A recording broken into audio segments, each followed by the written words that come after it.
है बरखबरी के साथ आप देखना शुरू कर चुके हैं अपना पसंदीदा न्यूज बुलेटिन देश प्रदेश। बुलेटिन के अगले आधे घंटे में हम आपको दिखाएंगे देश और प्रदेश की वो तमाम बड़ी और जरूरी खबरें जो आज दिन भर सुर्खियों में रही। संसद पर आतंकी हमले को आज 24 साल पूरे हो गए हैं। 2001 में आज ही के दिन आतंकवादियों ने देश की संसद को निशाना बनाया था, जिसमें कई वीर जवानों ने अपने प्राणों की आहुति दे दी थी। ऐसे में पीएम मोदी और नेता प्रतिपक्ष राहुल गांधी समेत कई नेताओं ने आज वीर जवानों के बलिदानों को नमन किया है। देखिए रिपोर्ट।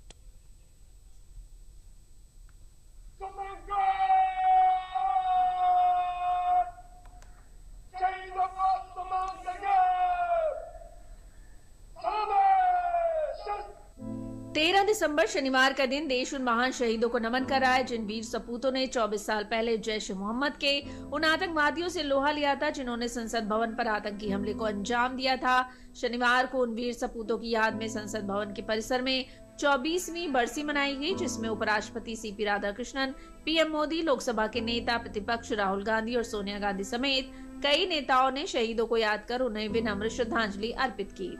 संसद हमले की 24वीं बरसी पर देश अपने वीर सपूतों को याद कर रहा है जिन्होंने अपनी जान की परवाह किए बिना आतंकियों के मंसूबों को नाकाम किया था। 13 दिसंबर 2001 को ही विश्व के सबसे बड़े लोकतंत्र के मंदिर संसद भवन पर हुआ था हमला। इस हमले में सुरक्षा कर्मियों ने संसद की रक्षा करते हुए बलिदान दिया था। तो हम लोगों के लिए एक बहुत महत्वपूर्ण दिवस है। पार्लियामेंट में जब अटैक हुई थी और उसमें हमारे जो शहीद हो गए पुलिसकर्मी, सिक्योरिटी के लोग, उनको हर साल हम श्रद्धांजलि देते हैं पार्लियामेंट के परिसर में। उपराष्ट्रपति जी, प्रधानमंत्री जी और पार्लियामेंट में जितने भी हमारे मेंबर्स हैं सब श्रद्धांजलि देते हैं। संसदीय इतिहास का एक बहुत ही दुखद दिवस है। इस दिन इसी संसद में मैं भी सदस्य था। जिस तरह से आतंकवादियों ने हमला किया था, बहुत बड़ा उनका मकसद था और हमारे इनकी सराहना करनी होगी हमारी सुरक्षा बलों की और हमारे साथ जो स्टाफ यहाँ पे रहता संसद में उनका, कि उन्होंने पूरा मुकाबला लिया। उनकी जान चली गई लेकिन उन्होंने सारे जो है आतंकवादियों को धराशायी कर दिया।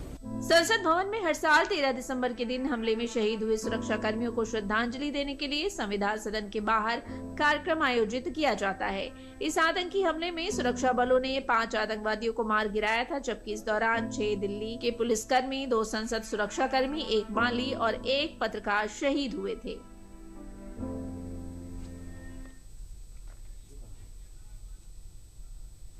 केंद्रीय वित्त राज्य मंत्री पंकज चौधरी का उत्तर प्रदेश भाजपा के नए अध्यक्ष के रूप में निर्विरोध चुना जाना तय माना जा रहा है। नामांकन दाखिल करने की समय सीमा दोपहर 3 बजे तक थी और क्योंकि पंकज चौधरी के अलावा किसी अन्य उम्मीदवार ने नामांकन दाखिल नहीं किया, इसलिए उनका निर्विरोध निर्वाचित होना करीब करीब तय हो गया है। हालांकि नाम का औपचारिक ऐलान रविवार दोपहर को होगा। यूपी बीजेपी के प्रदेश अध्यक्ष चुनाव से जुड़ी ये रिपोर्ट देखते हैं। प्रदेश अध्यक्ष एवं राष्ट्रीय परिषद के सदस्यों के लिए और कल केंद्रीय वाणिज्य मंत्री और उत्तर प्रदेश के प्रदेश अध्यक्ष और राष्ट्रीय परिषद के लिए केंद्रीय चुनाव अधिकारी द्वारा तैनात केंद्रीय चुनाव अधिकारी श्री पीयूष गोयल की उपस्थिति में यह सारी प्रक्रिया पूर्ण होकर कल घोषणा होगी।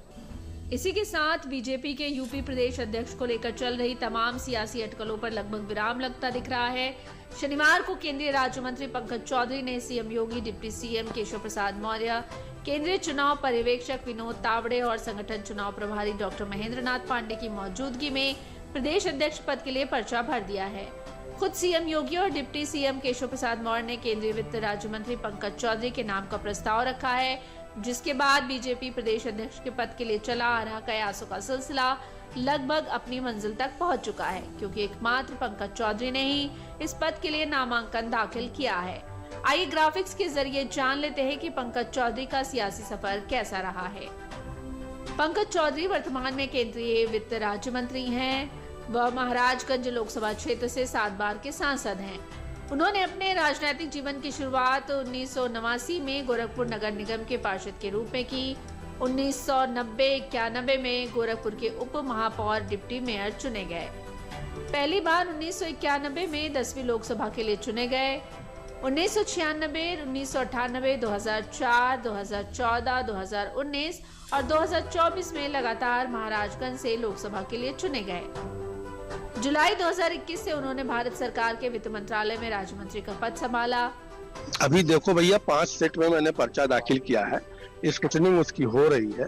स्क्रूटनिंग के बाद कितने पर्चे वैध होते हैं, कितने अवैध होते हैं और कौन उसमें विजयी होता है, उसकी घोषणा कर पीयूष करेंगे। उसके बाद मैं कुछ बोलूंगा। निश्चित तौर से आदमी पार्टी में काम करता है, धीरे धीरे एक्सपीरियंस होता है, तो उस एक्सपीरियंस को जो भी पद मिलता है, जो भी दायित्व मिलता है पार्टी के द्वारा, उसका एक्सपीरियंस का कहीं ना कहीं उसका लाभ मिलता है। उस समय बाकी जो कार्यक्रम है, बाकी जो चुनाव की प्रक्रिया है, वो कल दोपहर को होगी। अगर पंकज चौधरी यूपी बीजेपी के प्रदेश अध्यक्ष बनते हैं तो वे कुर्मी समाज से आने वाले चौथे प्रदेश अध्यक्ष होंगे। पार्टी के भीतर माना जा रहा है कि ओबीसी राजनीति और पूर्वांचल में संगठन को और मजबूत करने के लिहाज से ये अहम फैसला लिया गया है, जो 2027 विधानसभा चुनाव में अखिलेश यादव के पीडीए फार्मूले की काट बन सकता है। पंकज चौधरी का प्रदेश अध्यक्ष बनने का रास्ता लगभग साफ हो गया है। अब बस इंतजार है तो रविवार का, जब औपचारिक तौर पर बीजेपी के नए प्रदेश अध्यक्ष का ऐलान किया जाएगा। अब खबर पश्चिम बंगाल से, जहां चुनाव आयोग ने शुक्रवार को स्पेशल इंटेंसिव रिवीजन के पहले फेज के बाद निर्वाचन क्षेत्रवार आंकड़े जारी किए हैं। इसके मुताबिक राज्य में 58 लाख से ज्यादा नाम वोटर लिस्ट से हटा दिए गए हैं। इस रिपोर्ट में देखिए कहां कितने वोट कटे और वोट कटने के पीछे की असल वजह।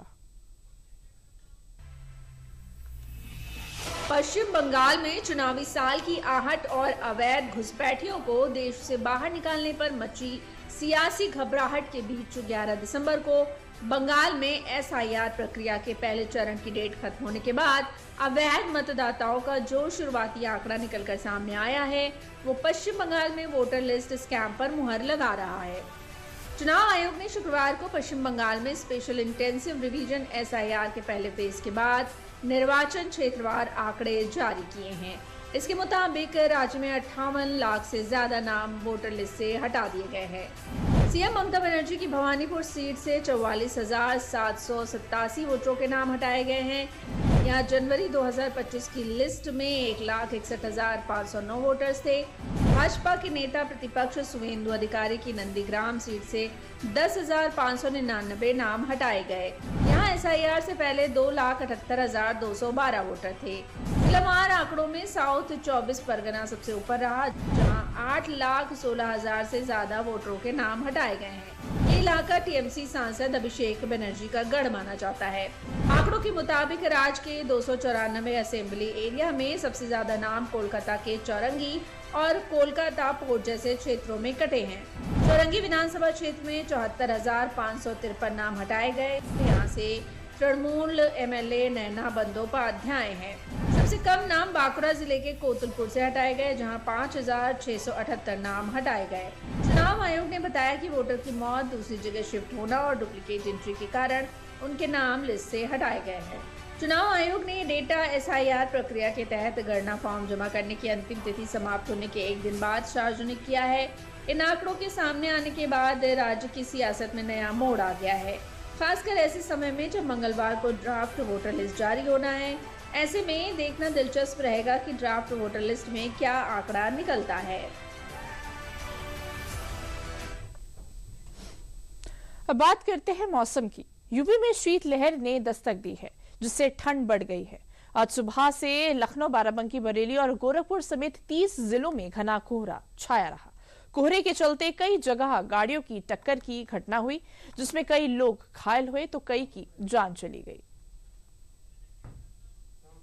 घने कोहरे के बीच हाईवे पर टूटी फूटी, क्षतिग्रस्त और बेहाल अवस्था में नजर आ रही गाड़ियों की एक कतार प्रदेश में कोहरे के कहर का सूरत हाल बयान कर रही है। ये भीषण सड़क दुर्घटना का नजारा प्रदेश के कई जिलों में देखने को मिल रहा है।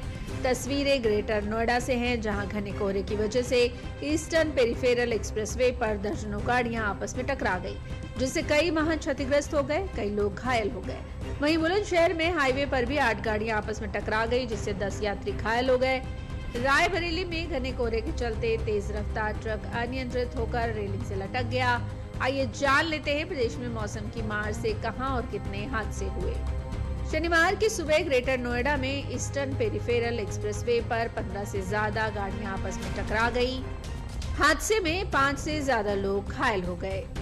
उन्नाव में रफ्तार ट्रक और ऑटो की टक्कर में ऑटो सवार 3 की मौके पर ही मौत हो गई।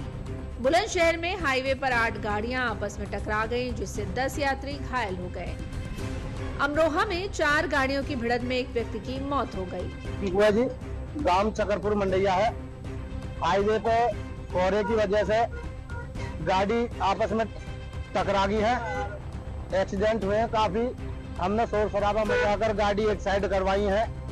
मौके पर पुलिस भी आ गई है और 10-12 गाड़ी अभी भी साइड में। आइए एक नजर प्रदेश के मौसम के हाल पर भी डाल लेते हैं। राज्य के कई हिस्सों खासकर तराई क्षेत्रों में सुबह घना से बहुत घना कोहरा छाया रहा, जिसके लिए मौसम विभाग ने ऑरेंज अलर्ट भी जारी किया था। कई शहरों में न्यूनतम तापमान 10 डिग्री सेल्सियस के आसपास दर्ज किया गया। बरेली में न्यूनतम तापमान 8 डिग्री सेल्सियस के करीब था। लखनऊ में न्यूनतम तापमान 12 डिग्री सेल्सियस के आसपास रहा। मौसम विभाग के मुताबिक 14 दिसंबर को पूर्वी और पश्चिमी यूपी में कोहरा छाया रहेगा। बताया जा रहा है कि अगले कुछ दिनों में प्रदेश में ठंडी हवाओं के कारण तापमान में 2 से 4 डिग्री सेल्सियस तक गिरावट होने की संभावना है। राज्य के कई हिस्सों में विशेष रूप से पश्चिमी जिलों और तराई क्षेत्रों में ठंड बढ़ेगी और कुछ इलाकों में न्यूनतम तापमान 8 सेंटीग्रेड से नीचे जा सकता है। के असाधारण कौशल प्रशंसक हैं। तीर्थराज प्रयाग में माघ मेले 2026 की भव्य तैयारियां शुरू हो चुकी हैं। श्रद्धालुओं की रिकॉर्ड भीड़ के अनुमान के बीच प्रशासन पूरी तरह अलर्ट मोड में है। सुरक्षा से लेकर भीड़ प्रबंधन तक पुख्ता इंतजाम किए गए हैं। वहीं माघ मेले का आधिकारिक लोगो भी जारी कर दिया गया है। माघ मेला 2026 को लेकर तीर्थराज प्रयाग में तैयारियां जोर शोर से चल रही हैं। इस बार शासन और प्रशासन की ओर से माघ मेले को बड़े स्तर पर आयोजित करने की तैयारी की जा रही है। प्रशासन का अनुमान है कि इस बार श्रद्धालुओं की संख्या पिछले वर्षों की तुलना में कहीं अधिक होगी। विशेष रूप से मौनी अमावस्या के दिन काफी श्रद्धालुओं के संगम स्नान करने की संभावना जताई जा रही है। ऐसे में भीड़ नियंत्रण, सुरक्षा और आपदा प्रबंधन को लेकर प्रशासन पूरी तरह अलर्ट मोड पर है। मेला क्षेत्र में निगरानी के लिए 400 से अधिक सीसीटीवी कैमरे लगाए गए हैं। ड्रोन और कंट्रोल रूम के माध्यम से भीड़ की लगातार मॉनिटरिंग की जाएगी। ये मेला आम मेला से अलग इसलिए भी है कि इस बार भीड़ अप्रत्याशित आने की संभावना व्यक्त की जा रही है।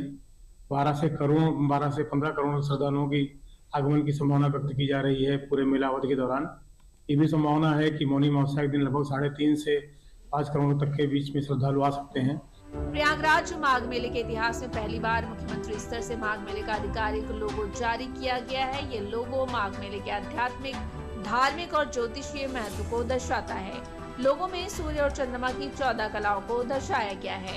माघ मेला भारत की प्राचीन परंपरा है और उसी प्राचीन परंपरा को जन जन तक पहुंचाने के लिए माननीय मुख्यमंत्री जी ने जो लोगो जारी किया, उसमें प्रयाग की पूरी सांस्कृतिक धरोहरों को उभारने का प्रयास हुआ है। त्रिवेणी संगम है, पूज्य संत महात्मा है, अक्षय वट है, लेटे हनुमान जी है, सभी चीजों को एक सामंजस्य स्थापित करके एक लोगो को जारी किया गया है और निश्चित रूप से यह लोगो सभी लोगों को माघ मेले की ओर आकर्षित। प्रयागराज संगम जो त्रिवेणी है हमारी, उसके महत्व को और साथ साथ जो हमारा जो माघ मेला है, इसकी जो ऊर्जा होती है, आध्यात्म और भक्ति की जो ऊर्जा होती है, उसको दर्शाता है। और साथ में जो हमारे बड़े हनुमान जी का मंदिर है, उसके शिखर को दर्शाता है। और इसमें साइबेरियन पक्षी भी हमारे माघ मेले के दौरान यहाँ पर आते हैं, जो यहाँ के वातावरण को और रमणीक बनाते हैं और यहाँ की ऊर्जा को दर्शाते हैं। उन सब चीजों का महत्व इसमें सूर्य और चंद्रमा, उसको भी इस लोगों के द्वारा दर्शाया गया। माघ मेला 2026 को लेकर तीर्थराज प्रयाग पूरी तरह तैयार नजर आ रहा है। हाईटेक निगरानी व्यवस्था, विस्तृत प्रशासनिक तैयारी और धार्मिक परंपराओं के संरक्षण के साथ इस बार का माघ मेला न केवल आस्था का महापर्व होगा, बल्कि सुव्यवस्थित और सुरक्षित आयोजन की मिसाल भी बनेगा। तो देश विदेश में आगे बढ़ने से पहले लेते हैं फिर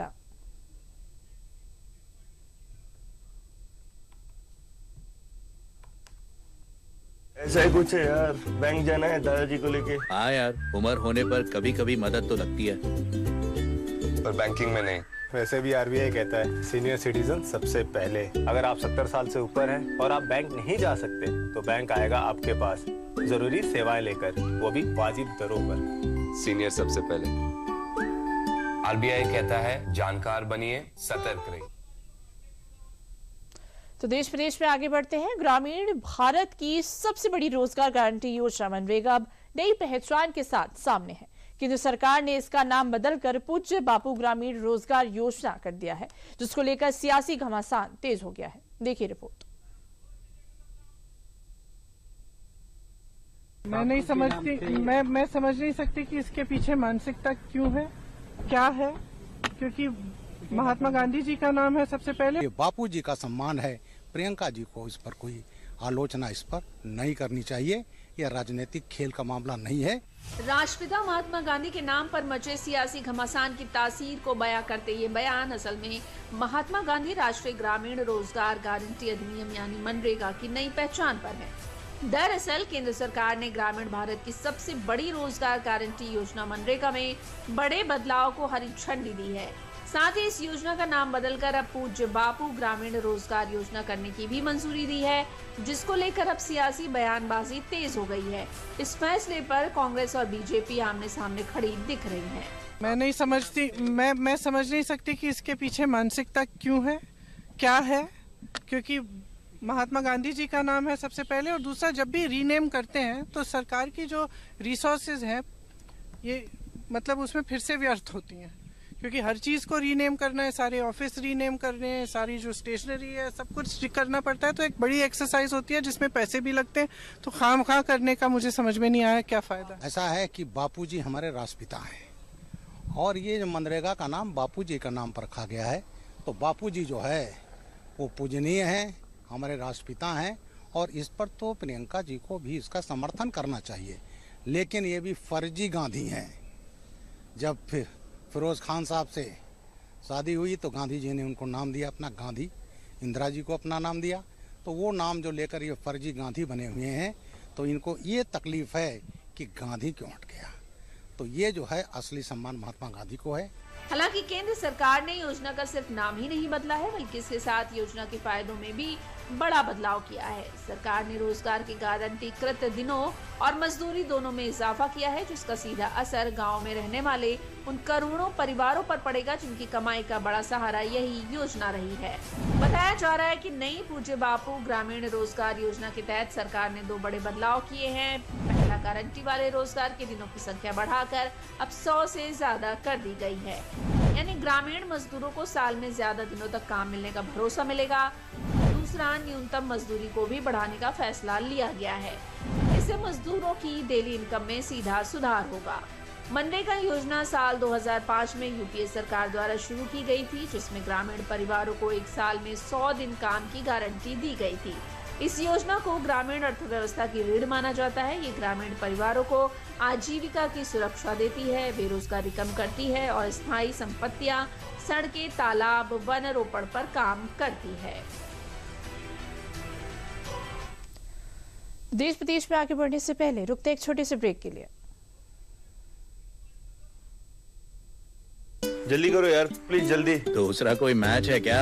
ऐसा ही कुछ है यार, बैंक जाना है दादाजी को लेके। हाँ यार, उम्र होने पर कभी कभी मदद तो लगती है, पर बैंकिंग में नहीं।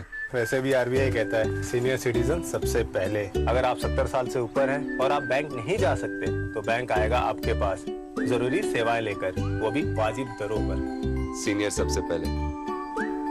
आरबीआई कहता है जानकार बनिए, सतर्क रहिए।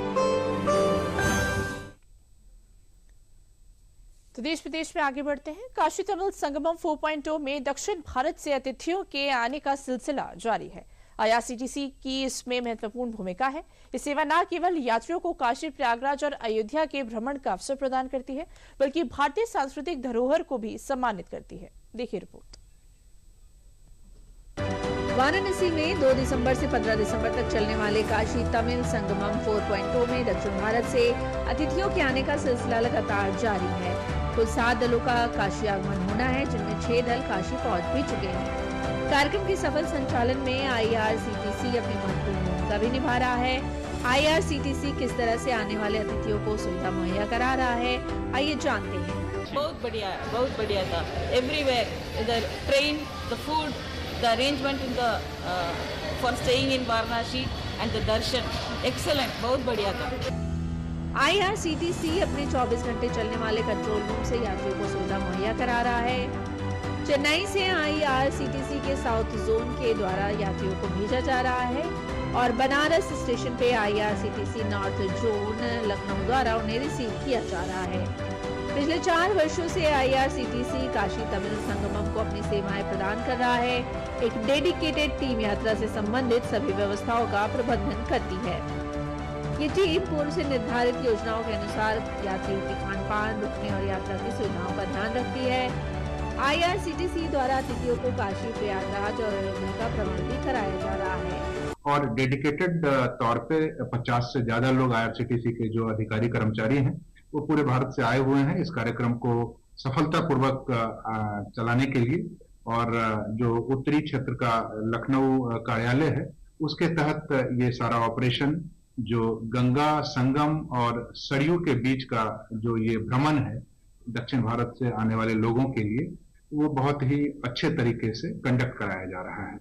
तो एक आइटनरी की प्लानिंग जिसमें सारे संबंधित विभागों से, मंत्रालयों से बातचीत करके उसको फाइनल किया जाता है।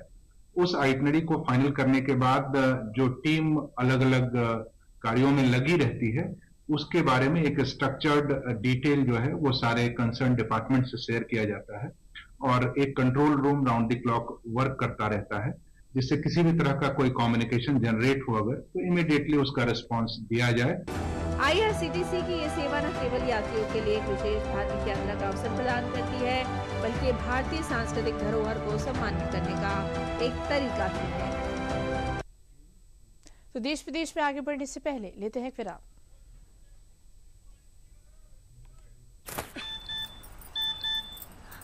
हो गया इंतजाम। किसका? गुड्डी की फीस का। दिखा, 20,000 का लोन तुरंत। पता है कौन दे रहा है, ब्याज कितना है? लोन विनियमित संस्थानों से ही लें और कर्ज उतना जितनी जरूरत, वो भी जांच कर। हो गया इंतजाम। पगार एडवांस में भेजिए। RBI कहता है सही वित्तीय बर्ताव करे आपका बचाव। तो देश विदेश में आगे बढ़ते हैं। केरल की राजनीति में बड़ा बदलाव देखने को मिला है। तिरुवनंतपुरम नगर निगम में बीजेपी की ऐतिहासिक जीत के साथ एनडीए ने नया इतिहास रच दिया है। 4 दशक बाद वाम मोर्चे से सत्ता छीनना और राजनीति में कमल खिलना 2026 विधानसभा चुनाव से पहले बड़े राजनीतिक संकेत दे रहा है। देखिए रिपोर्ट।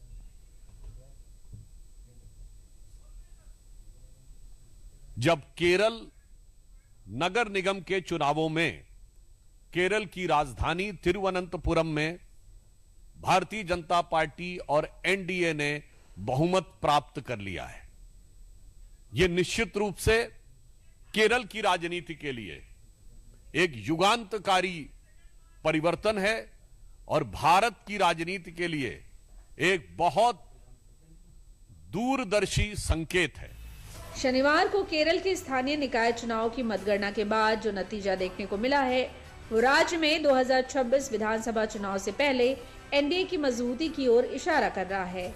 स्थानीय निकाय चुनाव के नतीजों में भारतीय जनता पार्टी ने तिरुवनंतपुरम नगर निगम में ऐतिहासिक जीत दर्ज करते हुए वाम लोकतांत्रिक मोर्चा एलडीएफ को सत्ता से बेदखल करते हुए बड़ा झटका दिया है। ये वही निगम है जिस पर एलडीएफ पिछले 4 दशकों से अधिक समय तक लगातार काबिज रहा था। राजधानी में यह सत्ता परिवर्तन वाम मोर्चे के लिए बड़ा राजनीतिक झटका माना जा रहा है। दरअसल तिरुवनंतपुरम न सिर्फ केरल की प्रशासनिक राजधानी है बल्कि राजनीतिक दृष्टि से भी बेहद अहम क्षेत्र माना जाता है। इसी लोकसभा सीट से कांग्रेस के दिग्गज नेता और पूर्व केंद्रीय मंत्री शशि थरूर लगातार 4 बार सांसद चुने जा चुके हैं, जिससे ये क्षेत्र लंबे समय से कांग्रेस और वाम मोर्चे के प्रभाव वाला माना जाता रहा है। ऐसे में नगर निगम में बीजेपी की जीत ने राज्य की राजनीति में नए समीकरणों को जन्म दे दिया है। हम सब के लिए, भारतीय जनता पार्टी के लिए और राष्ट्रीय जनतांत्रिक गठबंधन एनडीए के लिए एक बहुत ऐतिहासिक और अभूतपूर्व दिन है। आमतौर पर नगर निगम जैसे बड़ी शहरी निकाय में सत्ता हासिल करना ये संकेत देता है कि शहरी मतदाता पारंपरिक राजनीतिक ध्रुवीकरण से हटकर विकल्प तलाश रहा है।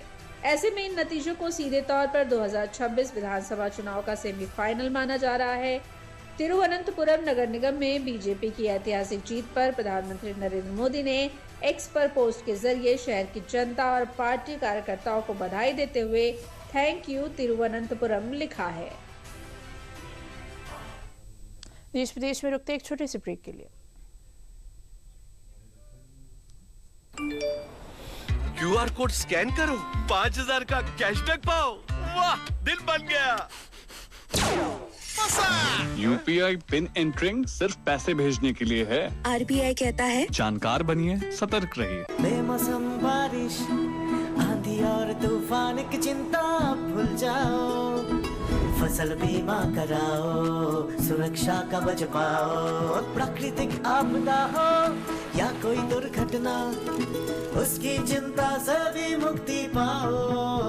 PM फसल बीमा योजना से करीब 2 लाख करोड़ रुपए क्लेम के रूप में किसानों को मिले हैं। मैं 15-20 वर्षों से खेती कर रहा हूँ। मेरे पास 3 हेक्टेयर लगभग जमीन है। प्रधानमंत्री फसल बीमा हमें आर्थिक मदद करती है। हमें 23-24 में खरीफ की फसल में 48,900 रुपए मिला। हमारे जो संपर्की किसान हैं, मैं उनको समझाऊंगा, बताऊंगा, जैसे मुझे सहायता प्राप्त हुई है ऐसे अन्य लोगों को भी हो। रबी फसल बीमा के लिए शीघ्र पंजीकरण कराएं। बैंक शाखा, बीमा कंपनी, कृषि ऋण समिति, जन सेवा केंद्र से संपर्क करें। फसल बीमा से संबंधित जानकारी के लिए हेल्पलाइन नंबर 14447 पर कॉल करें। फसल बीमा कराओ, सुरक्षा कवच पाओ।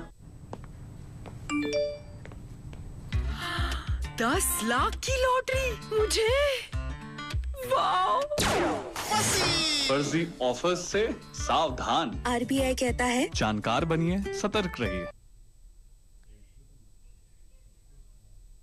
देश प्रदेश में अभी के लिए बस इतना ही। मुझे दीजिए इजाजत। नमस्कार।